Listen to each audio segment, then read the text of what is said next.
For the last 20 years, I've been focused on three major things: energy, transport, and food, the areas of life that 80% of our carbon emissions come from, plus a vital fourth pillar, which is bringing nature back to Britain. And I did my first rewilding project 20 years ago.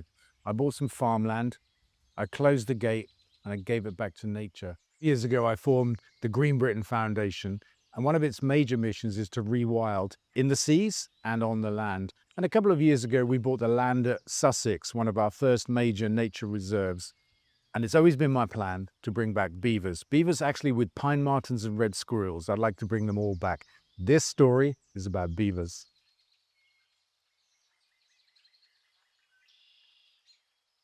I'm tremendously excited because today is B-Day. Yes, it's the big B-Day. You might have heard of D-Day. That was quite a big day in the last century, but B-Day is the one for us. B-Day at Bowyers Wood. The beavers are arriving today. Yes, I was so excited. Honestly, we thought about this a long time ago.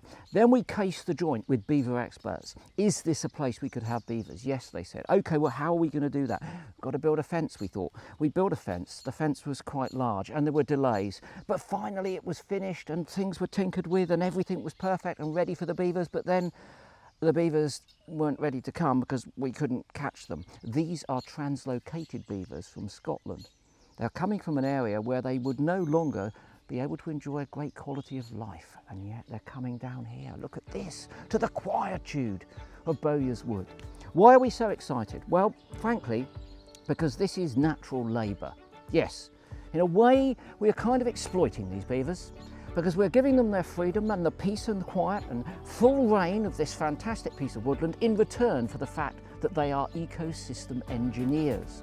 They're going to completely structure this landscape and they're going to make it much better, and they're going to do so very quickly. What are they going to do?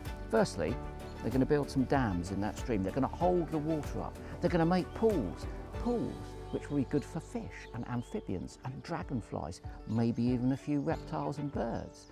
Then they're going to start clearing away some of the trees around the edge of that stream, which is very dark at the moment. More light will get in. There'll be more woodland plants. There'll be more insects to feed those birds. They are going to be building biodiversity faster than I can say it. And that's going to be really, really fantastic. Now, putting them back into a place like this is also exciting because it's the right thing to do. Because hundreds of years ago, there would have been beavers here. They're only not here because we pushed them out. So putting them back is like putting nature back on the map here. It's what we're all about. It's about rewilding, it's about restoring, it's about reintroducing. And that's why we're very grateful for your support of EcoTalk, because without you, this project simply couldn't be happening. There wouldn't be beavers back here on B-Day, the big B-Day. Now, we've wanted to bring beavers back to Bowyers Wood since we started this rewilding project. And to help us do this, we've called in the experts from the Beaver Trust. I'm Roisin Campbell-Palmer, I'm Head of Restoration for the Beaver Trust. Our role in this project is we've done the trapping of these animals, this family group, and brought them into our colleagues at Five Sisters Zoo, where we have purpose-built holding facilities for beavers that do their full health screening, and then before moving them on to the project itself. So this is a bit of a unique and unusual situation. It's a beaver family that are living right in the middle of a significant development project. There's a major road infrastructure going through. So for one of the first times, we are trapping and relocating the beavers on welfare grounds because the disturbance to the site and changes to the habitat were just deemed so significant that it would not be in their best interest to remain on site. So we are working with all the companies involved and the Nature Scot as the leading authority to relocate this group as a family to a much better project where they can live out the rest of their time.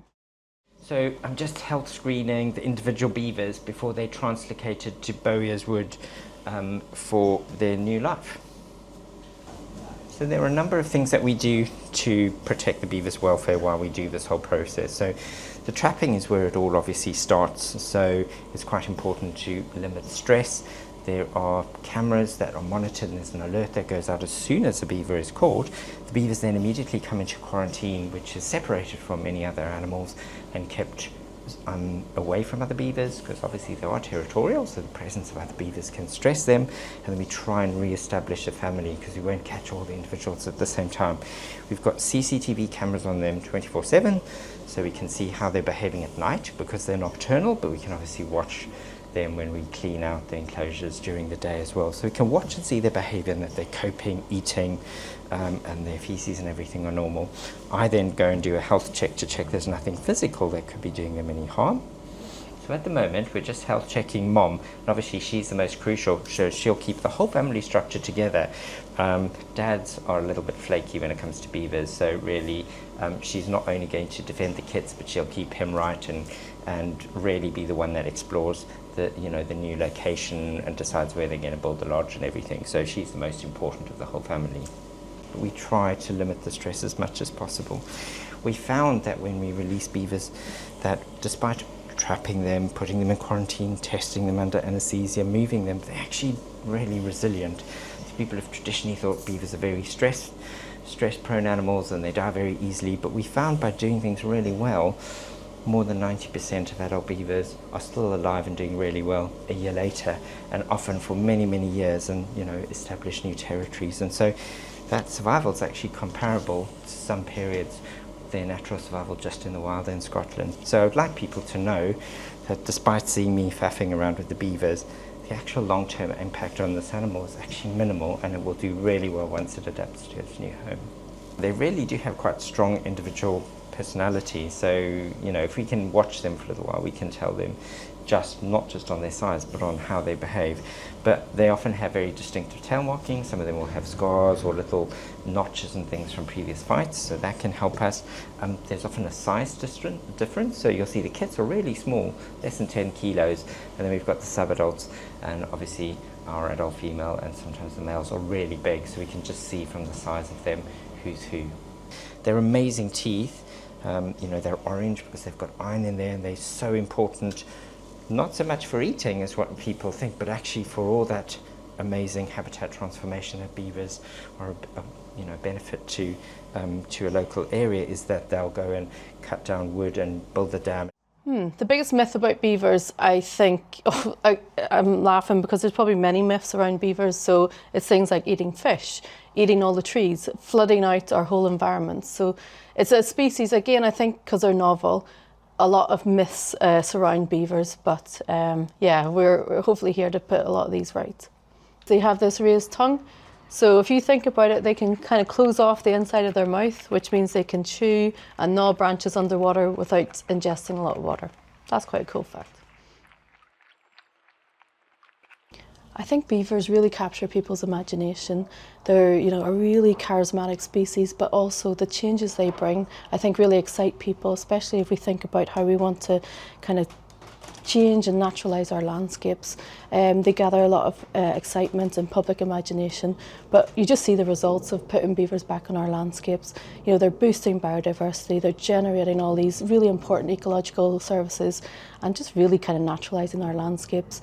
So I think, people can really visibly see what beavers do, and I think they get really passionate and start to think about, can we just live alongside, more animals, more green spaces, and I think they bring people a lot of joy as well. Beavers are dynamic. To me, they represent change, excitement, newness. I think the project is really going to see quite quickly just how much water these animals will hold on the landscape, which is really important, especially in southern England. How they can just create wetland almost out of nothing. So I think you're going to see very dramatic changes. It'll be like a living demonstration of what coexistence with this really keystone species can look like. For getting the license from Natural England to move them, we need to check that they're free of any diseases. There could be any risk to people, to domestic animals, whether that's dogs, cats or cattle, and obviously other wildlife that may be living in the area. So we're specifically looking for any of the diseases that beavers may carry and not show signs of being ill. So far, no signs of anything that's a concern at all. The other part of what we do with the health examination is that we check that the beaver is fit and healthy in itself for release, because even if it's free from diseases, if it's got damaged teeth or it's got a damaged elbow or it's been shot or something else in the past, then that beaver may just about be coping, but we move it to a new location. and it's not going to cope with all the things that it needs to do as it adapts to building a new lodge and finding a new territory. When we transport them to the new location, we take care that that's as quick and quiet and stress-free as possible so that we limit any adverse welfare. And the last part, obviously, we rely on the project partners to do their bit, and so there's quite a lot of preparation. You may not imagine it, but you can't just go and dump a beaver there. You need to go and assess that the habitat is going to be all right for them. So if beavers have been living in small channels, or if they've been living in large spaces with open water, it's going to be different. We need to see there's enough water, there's enough flow, the ecology makes sense, there's enough food there. Otherwise, you sometimes have to actually provide additional food as they settle in and understand the new location that they've moved to. Because unlike going down the stream and sort of the vegetation will be similar as the beaver disperses, they could be somewhere quite different, and so it may take them a little while to figure out where they can actually get what they need to eat. So it's a process at every single stage that we make sure that we protect their welfare. So we'll wake this girl up very quickly, she's done now, and then we'll watch her mainly on the CCTV cameras, because obviously they can smell really well, so even if we're quiet they'll know we're there, and then watch that their behaviour and eating patterns are returned to normal. And then as soon as we get all the test results back that she's clear from anything that we're worried about, and she'll go to a new home with her family. So then it's up to her. Hopefully it all goes well. So with any release, we're moving wild animals, so there's always a bit of nervousness, and we want to make sure they settle into the site really well. So the project team there will be making sure it's quite hands-off initially, that they're monitoring them with remote cameras, and they can really look at how they're settling in. So I think once the beaver's established, it's usually plain sailing from there, because they're a really adaptive species and they should settle right in.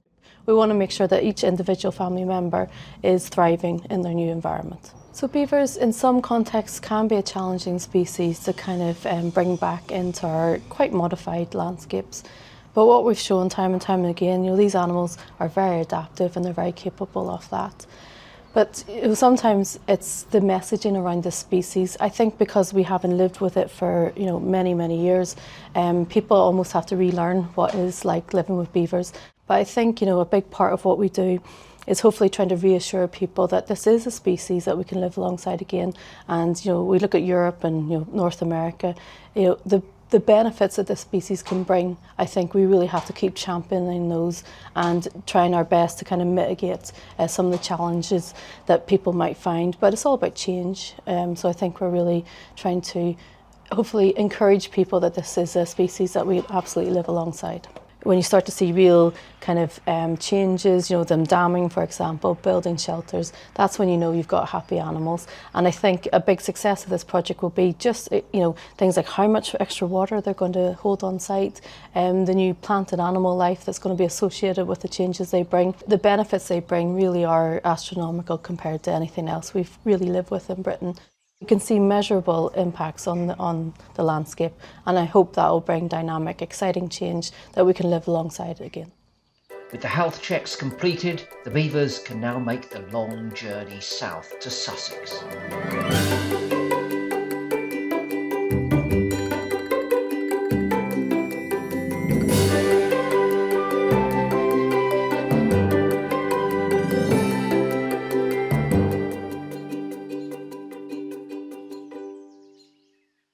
Is everyone here? Yeah, we've got that. Yeah? Okay, so hello, I'm Christine from the Beaver Trust. And this George, with both field officers up in Scotland. And yeah, we brought down the animals from Five Sisters Zoo this morning. So it's been, a long day.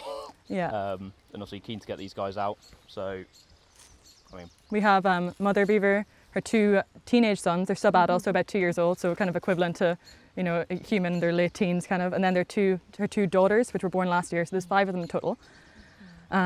They've been in the zoo, in Five Sisters Zoo. We've had them health screened. Everyone's got a clean bill of health. They've got their microchips. Yeah, they're ready to go. She is the largest beaver we've trapped this season, around 29 kilos. Yeah, she's huge. She's chunky, she's spirited, I think we'll call her. Yeah, very spirited. So, I offered Chris to carry her down, but he said he would decline. Yep. Does anyone want to carry like a 50-kilo crate with a very angry beaver in it? Anybody? Up you go! But the main thing here is obviously prioritising the animal welfare, because they've been through a lot with being trapped from their original home, taken to the zoo and driven down pretty much the length of Britain. So yeah, our main priority is keeping the stress to the minimum for the last wee bit, because it's very important that kind of their success is dictated on, you know, how the release goes and all that kind of stuff. It heavily impacts that. So we're possibly going to ask people to stand up here. We're going to take the 5 down and put them in a kind of V formation. So mother in the middle, and then the 4 kits at either side. And we'll ask some volunteers to hold boards, pig boards at the side, so we just don't get them coming back on us and trying to explore up here instead. Trying to get them into the water as quickly as possible. Yeah, and obviously that's their happy place. Yeah, that's where they're going to feel safest and sort of start their work as well. Yeah, obviously I know everyone's going to be very respectful of it and just nice and quiet while they go out and stuff. And she'll probably be very tail slappy and stuff, but just to keep calm. And yeah, we're going to need some volunteers to help us lift crates as well. If anyone's feeling strong, yeah. So we have 5 beavers, so 10 people, 2 per crate. So I mean, we'll have. So we can always do 2 trips. Yeah, we can always do 2 trips if people don't want to lift. Yeah, we have kits. It goes in like 10 kilos plus 20 kilo crate, 18 kilos plus 20 kilo crate. Our big mama, almost 30 kilos. Yeah, you can have one of the daughters. They're so cute. The 2 elder kits, and then there's 2 younger ones. The 2 younger ones are girls. Okay. Yeah, and the 2 2-year-olds basically. So they're sort of sitting around sort of 15, 16 kilo, and then last year's kits sort of around 8, 9 kilos. 10, I think, for these ones. Yeah, they're quite. Are you going to wait until they're all here and release them all at Yeah, the so we'll have them in sort of all together, and we'll lift the doors all together. So obviously, whoever's releasing as well would. Oh yeah, we need people to open the doors too, which is Yeah, exciting. we'll brief you on that as well. Yeah, yeah. But yeah, should we go get some beavers? Yeah, yeah.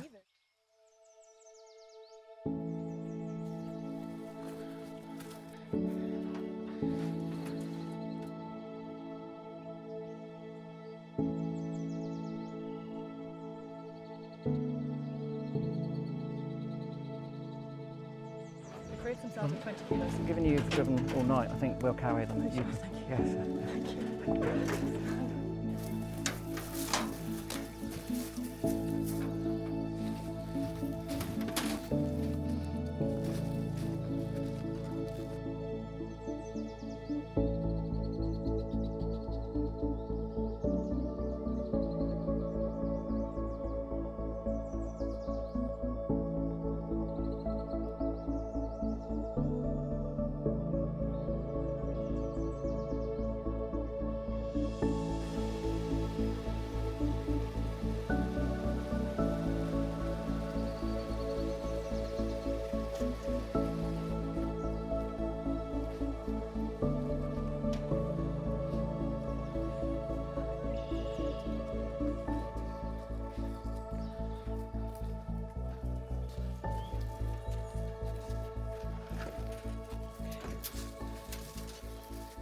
It's unlikely they'll turn because they want to get in the water. They've had a long day, so they'll likely just bolt. Obviously, it's a bit of a slope as well, so they'll likely just bolt for the water. But anyone that does turn, just hold the board and sort of, they'll look towards the water and they'll go. Everyone? All right then.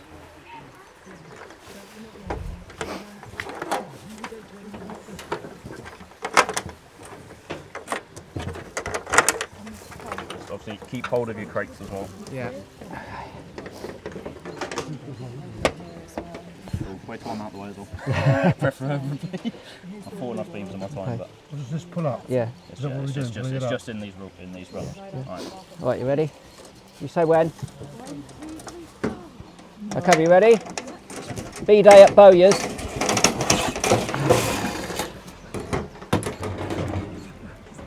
Nobody's ventured out yet. Oh, here we go. Look, look. Oh look, wow. Superb. Isn't it amazing? Oh, wow. Look, look, look, look, under the water.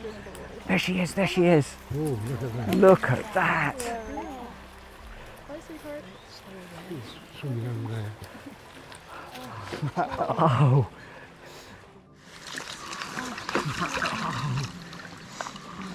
That's incredible. Oh, wow, that's fantastic.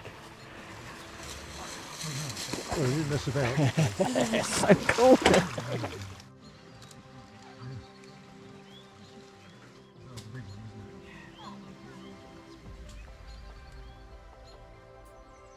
That was great, wasn't it? actually so speechless, so incredible. What an honour to be here and to be a part of it, and I'm so excited to keep monitoring them and keep an eye on them, and this is just the beginning. I know. But the other thing was, I've been on several beaver releases. Yeah. Typically, they sort of amble out, get into the water, you have a little bit of a glimpse, Yeah. they swim around, and then they're gone. Here they are, hanging out. But look, I can still see one now. I know, they're hanging out. They're still here. I mean, it's They amazing. like this spot, which is really nice.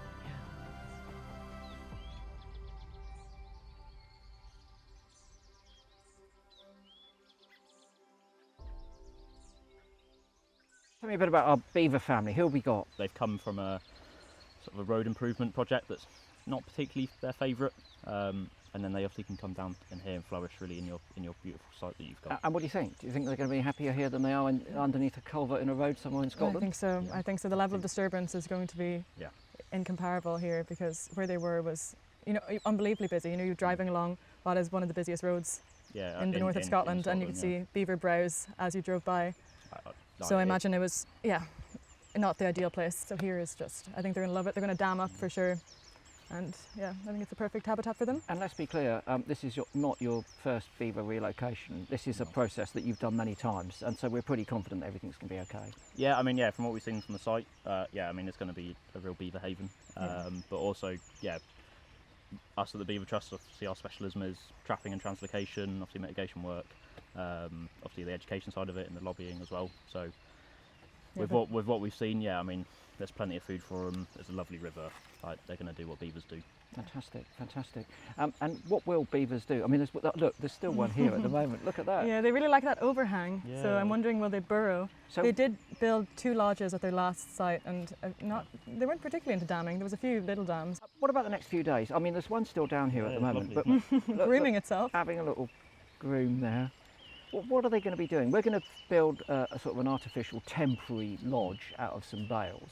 Obviously we've got a bag of food here, carrots and apples and parsnips and things. Yeah, so we brought their own bedding, so that has, they're quite territorial animals, so they scent mark quite a lot using their castoreum glands. So we brought their own bedding, which if you stick your nose into that crate, you'll realise it's quite stinky. I can smell it from here. Yeah, we smell it on the van all the way down. Yeah, it's a nice smell though. Yeah, I like it. It's kind of like a musty horse is how I described it. No, it's Yeah, definitely a herbivore. It's quite nice. It's better than a seal. So we're going to put that into the temporary lodge, and then hopefully they'll go to that because it'll smell familiar to them. And then over the course of the next few days, once they explore the area, they're going to decide where they want to dam or if they want to dam. They might burrow. Sometimes they do burrow because it's a nice, quite soft bank, so they might burrow. But I'm going to imagine they're going to build a dam. Yeah, but they are going to go exploring, aren't they? That's the first. Yes. Yeah. I mean, it's up and down this stream. Yeah. Yeah, it's a lovely size enclosure as well, and obviously, there's plenty of forage for them here. So Yeah, they're really going to spend lovely. the next few days going up and downstream, looking at some of the ponds you guys have dug as well, and honestly, within a few days, you're going to start to see dams everywhere. Yeah. They work quick. Great. But I guess they're such individuals, so you can never predict what an animal is going to do. But this is just us guessing. We could be completely wrong. But yeah, beavers are, definitely have their own distinct personalities. So Obviously, we're going to rig up plenty of trap cameras, so we'll be able to monitor that activity as well, which will be really, really good. Yeah. But it's very exciting for us. This is the first time they're going to be back in this part of the world. That's there's brilliant. some not too far away from here, Yeah. but for hundreds of years, they're going to transform this landscape They are. pretty rapidly and radically, aren't they? yeah, and I think in Britain, what is it, a 90% loss of wetlands in the past 100 years, and beavers they make wetlands. So I think that when we're facing these higher temperatures and drought situations, beavers are our nature-based solution. So I think for this part of the world, they could just be, a bit of a godsend, to be honest, with the kind of challenges we're facing with biodiversity and climate change. So Yeah. Yeah. What about those teenagers that we've got here, basically? So- If they're male, then surely we'll have to move those. we will, won't yeah. So Beaver Trust does do that with their enclosure sites. They have how many enclosure sites across England? Just around 50 or so across England currently. So and we have a beaver stud book, so we know the kind of genetic background of each beaver. So when it And comes, these are chipped. yes, they're all microchipped. They've all gone through health screening at Five Sister Zoo with our vet, Dr. Romain Peasy. I don't think there's any other vet that has as much experience with beavers as him. We've gathered some genetic information from them that's sent to a lab, go to the beaver stud book, and so then we'll know when we come back and trap the males, they're going to be sent somewhere where it'll improve genetic diversity and not create a kind of genetic bottleneck, because I think that was a concern initially when they were bringing beavers back, that they were all going to be from the same area, but kind of, we're on it. There's a few people collaborating with Beaver Trust on that. And that health screening process as well adds to the data set that we have for the UK. Obviously, a lot of work has been done across the continent, but obviously we're still in the process of bringing beavers back to the UK. So that continuation of that data set, proving that disease risk is very low, that continues in that restoration really well. Fantastic stuff. Now lastly, get the violins out. Tell me a bit about your day. You started very early. Yeah, I know. I'm looking forward to a cold drink. I feel like I'm not stringing sentences together as well as I would like because of maybe sleep deprivation, but we just want... 4:30 you got up, didn't you, I think? 3:45 was it? 3:45. Yeah, 3:45. And what time is it now? Hold on. Yeah. Oh, it's 6:30. Oh my God. And you're some distance from where you started. So listen, all I can say is the beers are on EcoTalk. Thank you very, very much Sounds indeed. good to me. Thanks, Chris. Thank you very much indeed.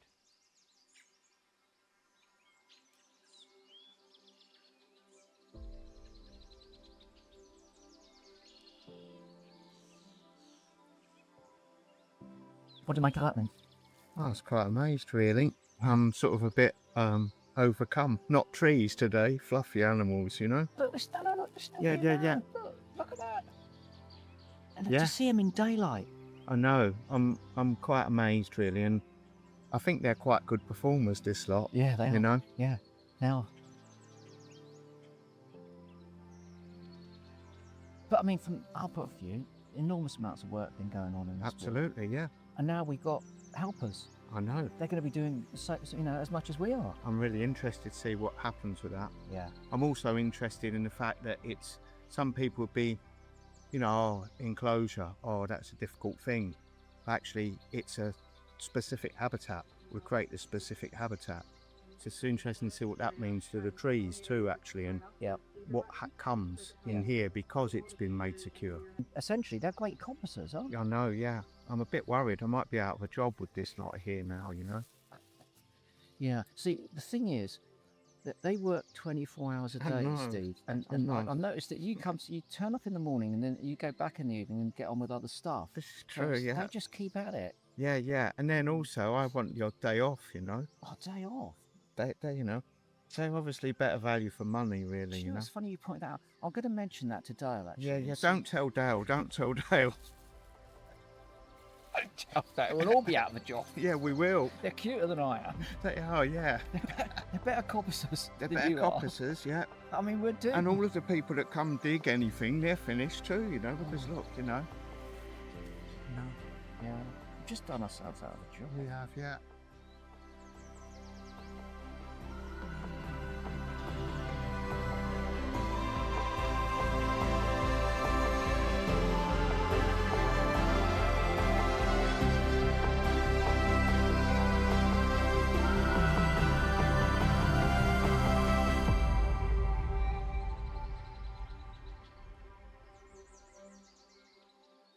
Kate, you've lived here a long time. 62 years, 62 years you've been in this wood. and I've seen a lot of changes. Seen a lot of changes. How great was today? Today was amazing. Something dreams are made of. When they came out of those cages and they slithered into the water, it was fabulous, really fabulous. Did you ever imagine in all of your years living here Never, that you might ever have these animals back Never. on the stream? in the state of the woods that used to be, in the state they were in, and now what's happened to them, it's an amazing achievement. And it's going to change even more now because they're going to get in there and do all of their work. It's going to be wonderful. Oh, it's beautiful. Look, it's going to have a little groom. Look, scratching its belly. Oh, it's wonderful. What a day. Worth What a waiting day, 62 years for. a day I just wish all my family had been here to be able to see it. They would have loved it. Oh. Look at that. Look. It's so good, isn't it? It's amazing.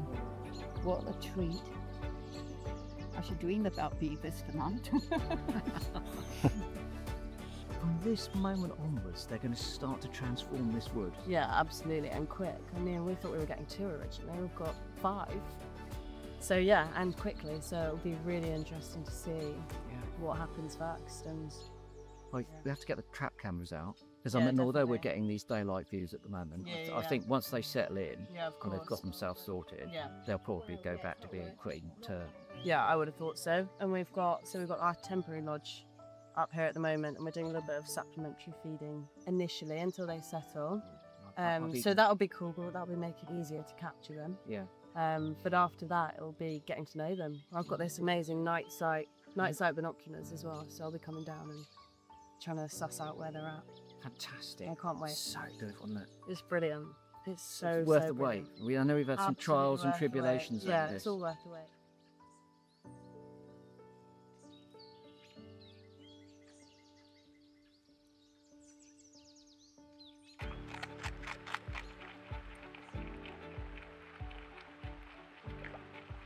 Have you been inspired by this? Come on, it's fantastic.